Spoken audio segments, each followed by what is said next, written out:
दुर्वासा जी भगवान वैकुंठनाथ की माला प्रसादी लेकर के आ रहे थे, इंद्र मिल गया रास्ते में। देवराज इंद्र जब आया तो उनको लगा रहे इंद्र को पहनानी चाहिए, देवराज है ये पहनेगा तो अच्छा लगेगा।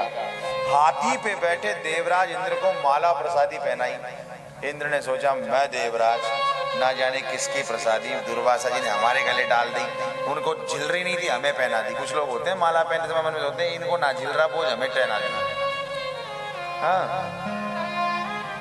महापुरुष किस मनोभाव से किस मन में संकल्प करके क्या प्रसादी दे रहे हैं ये तो वो ही जानते हैं या भगवान जानता है। तुम तो अच्छी हो या बुरी उसको स्वीकार करो, भगवान की प्रसादी मान करके वो श्रद्धा ही तुम्हारा कल्याण कर जाएगी, वो श्रद्धा ही तुम्हें जितवाएगी, वो ही तुम्हारा कल्याण कर देगी। तो भगवान की माला प्रसादी को दुर्वासा जी ने पहनाया। जैसे इंद्र को, इंद्र ने दुर्वासा जी के सामने माला हटा देता ना तो भयंकर क्रोधित हो जाते। दुर्वासा जी के नाक पे क्रोध है, शिव जी के अंशावतार है। तो इंद्र ने थोड़े समय तो पहनी, लेकिन फिर खिन्न मना होकर के, अच्छे मन से नहीं, खिन्न मना होकर के वो माला उतार करके बिना मस्तक के लगाए, बिना सूंघे ही उसने हाथी के मस्तक पे रख दिया। वो भी इंद्र का हाथी था सचिन जी, जैसा इंद्र वैसा है उसका गज। वो सोचा यार नहीं जाने क्या रख दिया, आज का हाथी हो तो सूंड में लेकर के खा जाए पा जाए माला को बड़े चुरम से। लेकिन वो भी हाथी इंद्र का था, वो और मत वाला हो रहा था। कैटली गर्म हो जाती चाय से भी ज्यादा, कई बार ऐसा कहते हैं ना लोग उदाहरण। वो और ज्यादा मत वाला था, उसने गर्दन हिलाई, नीचे गिर गई माला प्रसादी और पैर से और कुचल दी। उसने ध्यान नहीं रहा, उसने हाथी हाथी ठहरा, उसने पैर धर दिया, वो माला दब गई। तब तक दुर्वासा जी थोड़े आगे निकल गए थे। दुर्वासा जी के मन में आई पीछे मुड़ करके देखूं दूर से कैसा लग रहा है भगवान की प्रसादी माला पहने हुए इंद्र। वो जैसे ही मुड़े वैसे ही हाथी की गर्दन हिलना हुई, वैसे ही माला गिरना हुई, वैसे ही पैर में कुचलना हुई। ये दृश्य देखते थे दुर्वासा जी को भयंकर क्रोध आ गया। तुम देवराज होकर के मतवाले हो रहे हो, जाओ श्रीहीन हो जाओ तुम सब देवता सारे के साथ। वो सोने के जितने आभूषण थे, कवच कुंडल, सब लोहे के हो गए। सब इंद्र का शासन सत्ता सब बिगड़ गई। राजा बलि को पता लग गया, दुर्वासा जी का श्राप लगा, उसने अवसर पाया, आक्रमण कर दिया। जैसे आक्रमण किया तो देवताओं के गुरु बृहस्पति सब ने पूछा महाराज क्या करें? बोले कुछ मत करो, भागो, अभी प्राण बचाओ अपने। सब चले गए ब्रह्मा जी की शरण में, ब्रह्मा जी के माध्यम चले गए भगवान वैकुंठनाथ की शरण में। और वैकुंठनाथ भगवान ने उपदेश दिया अहि मूषकवत, जैसे विपत्ति आने पर सर्प ने चूहे से मित्रता करी वैसे तुम भी कर लो। किनसे? बोले दैत्यों से। तुम्हारी माताएं अलग है, तुम अदिति से हुए हो, वो दिति से हुई हैं, लेकिन तुम्हारे पिता कश्यप जी तो एक ही हैं, हो तो तुम भाई ना, जाओ उनके पास। बोले महाराज वो तो वैसे ही बलशाली हैं और हो जाएंगे। बोले कुछ नहीं, हम सब संभाल लेंगे, तुम तो जाओ, मित्रता करो, समुद्र मंथन करो। तुम सब की श्री जो है वो समुद्र में प्रविष्ट हो गई है। इतना ही नहीं हुआ, महाराज जी लक्ष्मी चरण दबा रही थी भगवान के, चरण दबाते दबाते बोली मैं भी जा रही हूँ। कहाँ? बोले समुद्र में। बोले क्यों? बोले वो देवताओं को श्राप लगाए, यही शुभ अवसर है, जब से आप तब से मैं। पता कैसे चलेगा कि मैं आपकी अर्धांगिनी हूं? तो ब्याह तो हो अपना, लोक में सबके विवाह होते हैं, हमारा भी तो विवाह हो। मैं जाती हूँ, इस नाते आप मुझसे विवाह कर लेना। लक्ष्मी जी और चली गई समुद्र में। जिससे चंद्रमा की बहन है, जलंधर की बहन है, समुद्र की कन्या है माँ लक्ष्मी।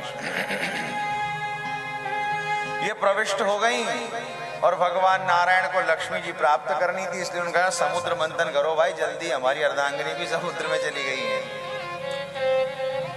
देवताओं ने जाकर के दैत्यों से संधि करी, मंदराचल पर्वत को मथानी बनाया, वासुकी नाग की रस्सी बनाई।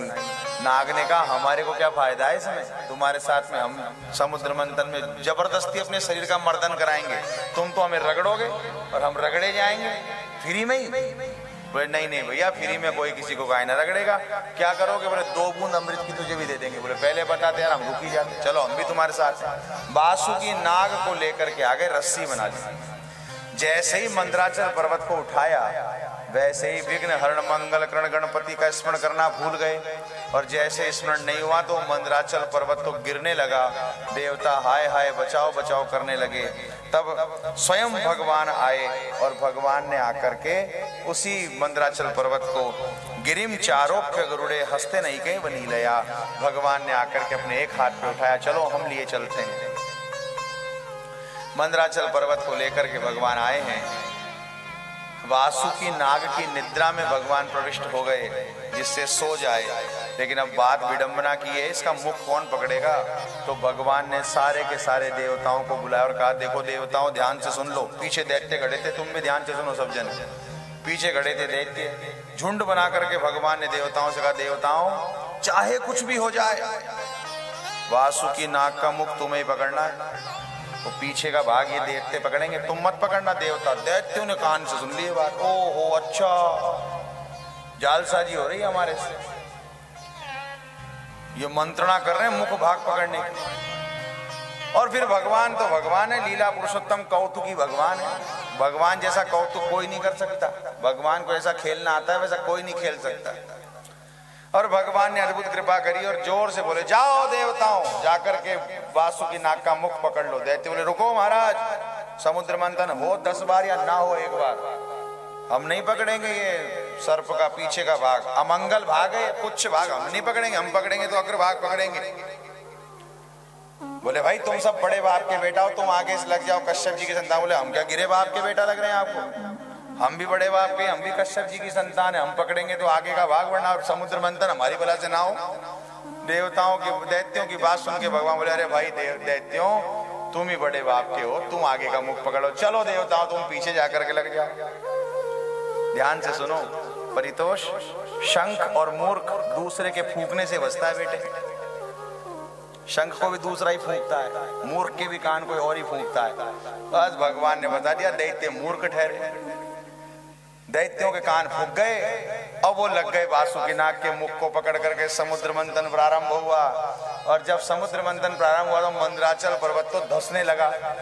तभी साक्षात भगवान कच्छप रूप से प्रविष्ट हुए समुद्र में, और अपनी पीठ पर भगवान ने मंदराचल पर्वत को धारण कर लिया। बोलिए कच्छप नारायण भगवान की।